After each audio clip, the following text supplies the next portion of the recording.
advertising space on your website is largely dependent on how many people look at your website and go there to view these television programs.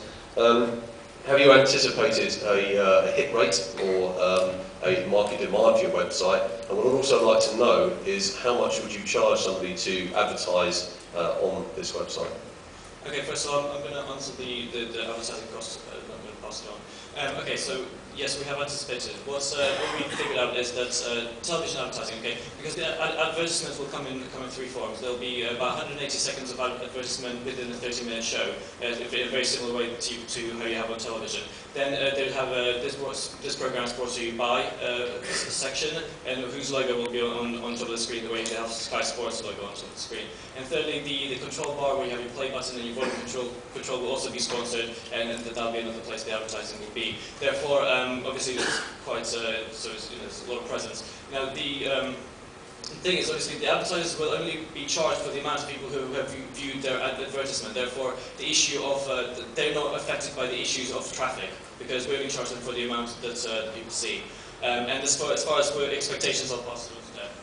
Sorry, just before you take over there, you know what really winds me up when I go on these websites is adverts. It really, really irritates me.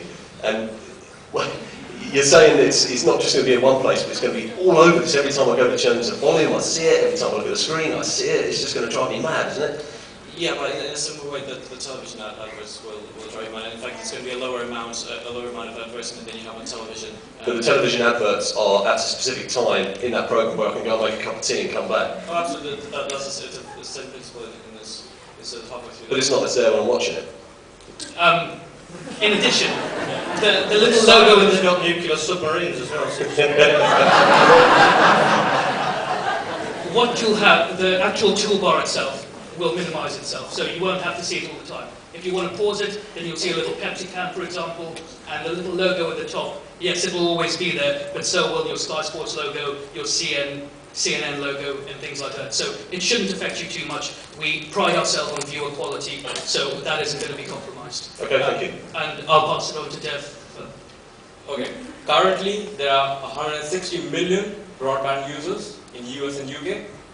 The figures that we have calculated is on the basis of, even if we just capture 1% of that market share of 160, that's just 1.6 million. So the 100,000 that you all will be investing in us, you'll be getting a return of 52,000 over the 100,000 that you'll invest in the fourth year itself.